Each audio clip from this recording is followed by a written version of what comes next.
So it's 2006. My friend Harold Ford calls me. He's running for US Senate in Tennessee. And he says, Mellody, I desperately need some national press. Do you have any ideas?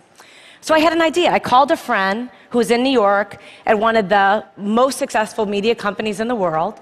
And she said, why don't we host an editorial board lunch for Harold? You come with him. Harold and I arrive in New York. We are in our best suits. We look like shiny new pennies. And we get to the receptionist and we say, we're here for the lunch.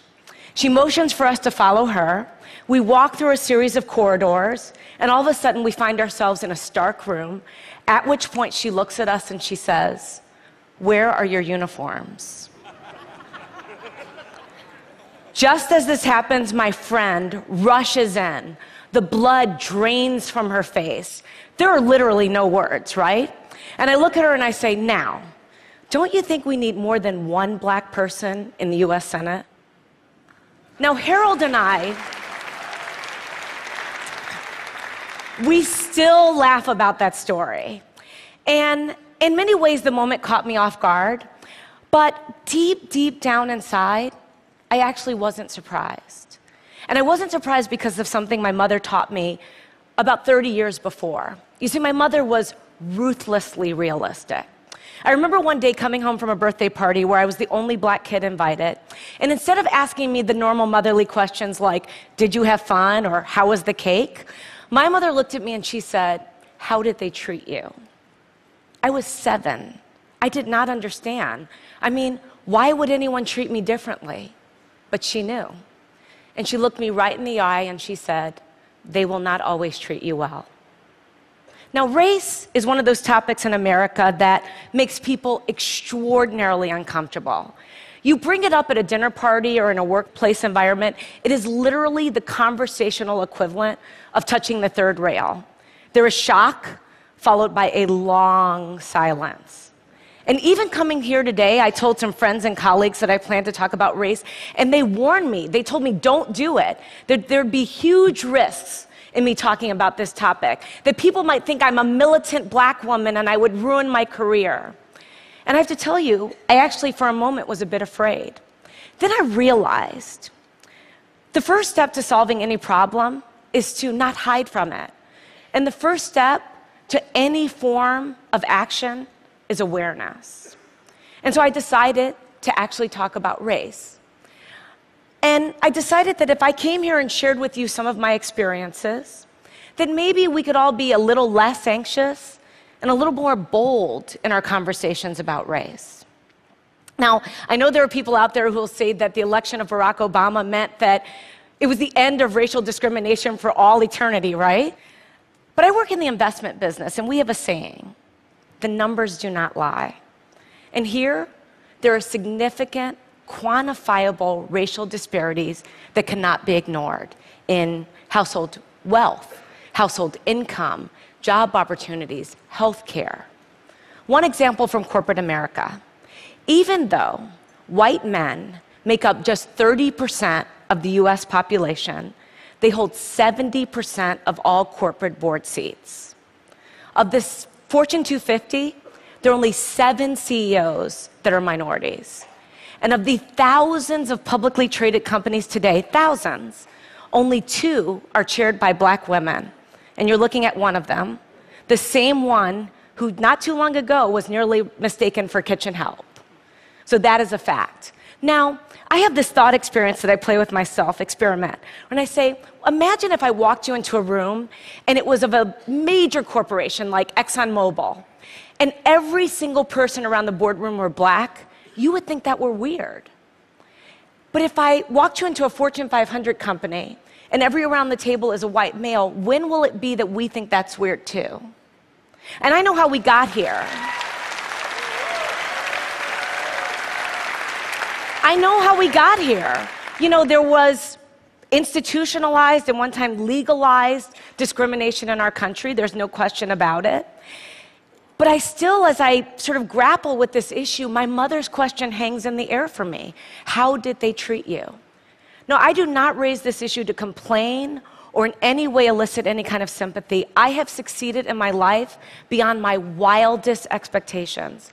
And I've been treated well by people of all races more often than I have not. I tell the uniform story because it happened. I cite those statistics around corporate board diversity because they are real.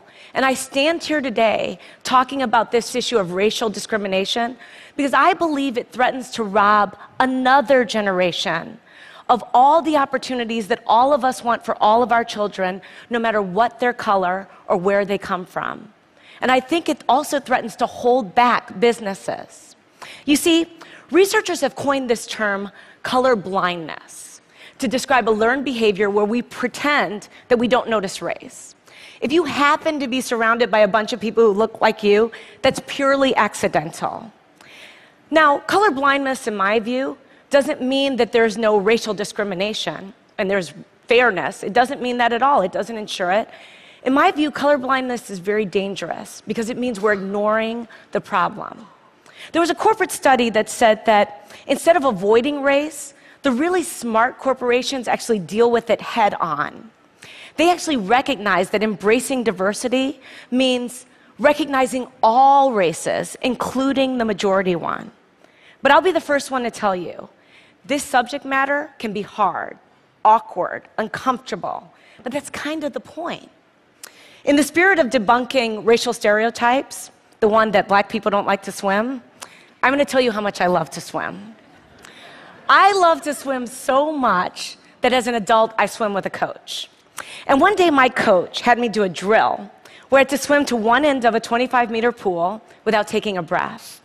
And every single time I failed, I had to start over. And I failed a lot. By the end, I got it, but I got out of the pool, I was exasperated and tired and annoyed. And I said, why are we doing breath-holding exercises?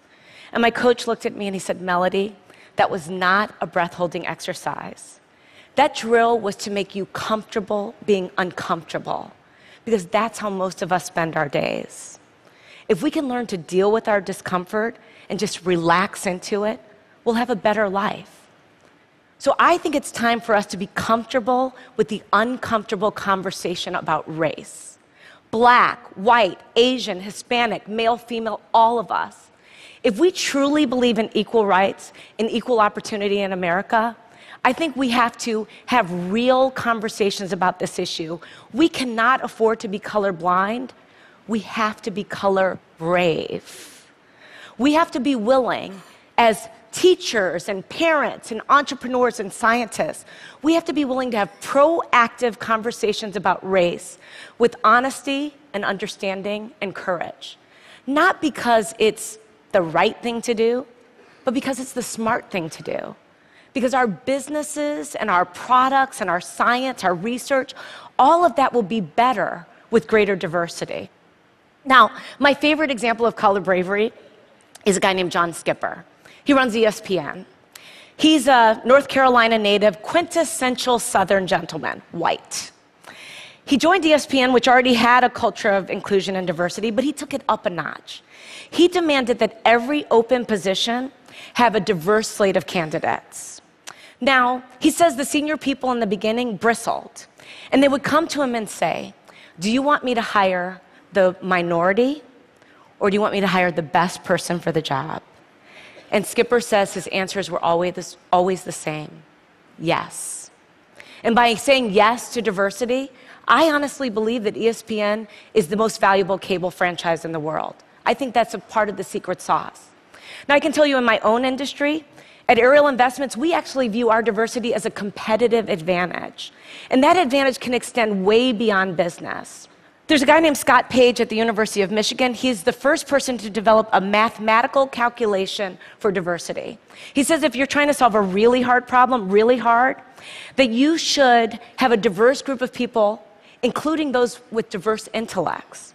The example that he gives is the smallpox epidemic. When it was ravaging Europe, they brought together all these scientists and they were stumped.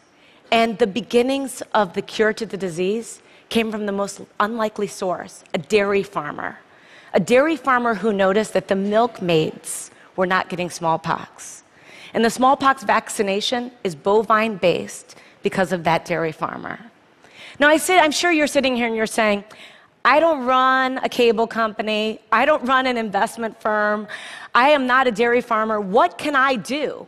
And I'm telling you, you can be color brave. If you're a part of a hiring process or an admissions process, you can be color brave. If you are trying to solve a really hard problem, you can speak up and be color brave. Now, I know people will say, but that doesn't add up to a lot. But I'm actually asking you to do something really simple. Observe your environment. At work, at school, at home. I'm asking you to look at the people around you purposefully and intentionally. Invite people into your life who don't look like you, don't think like you, don't act like you, don't come from where you come from. And you might find that they will challenge your assumptions and make you grow as a person. You might get powerful new insights from these individuals. Or, like my husband, who happens to be white, you might learn that black people, men, women, children, we use body lotion every single day. Now,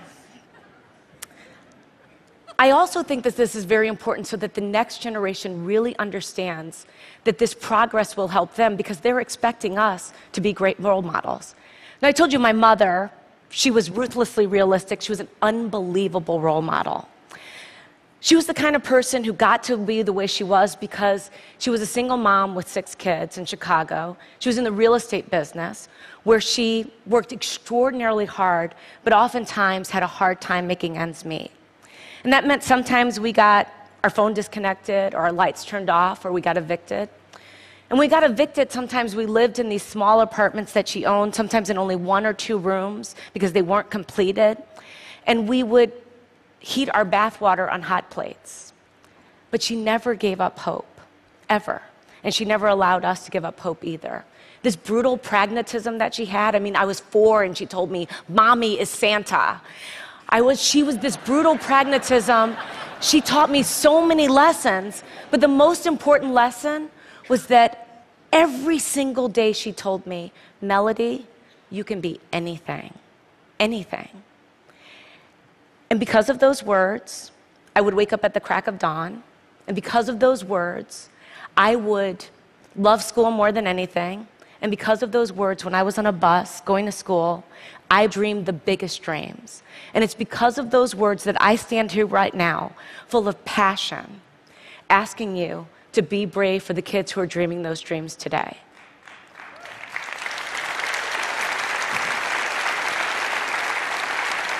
You see, I want them to look at a CEO on television and say, "I can be like her," or "He looks like me." And I want them to know that anything is possible, that they can achieve the highest level that they ever imagine, that they will be welcome in any corporate boardroom, or they can lead any company. You see this idea of being the land of the free and the home of the brave? It's woven into the fabric of America. America, when we have a challenge, we take it head on. We don't shrink away from it. We take a stand. We show courage. So right now, what I'm asking you to do, I'm asking you to show courage. I'm asking you to be bold. As business leaders, I'm asking you not to leave anything on the table. As citizens, I'm asking you not to leave any child behind. I'm asking you not to be colorblind, but to be color brave, so that every child knows that their future matters and their dreams are possible. Thank you.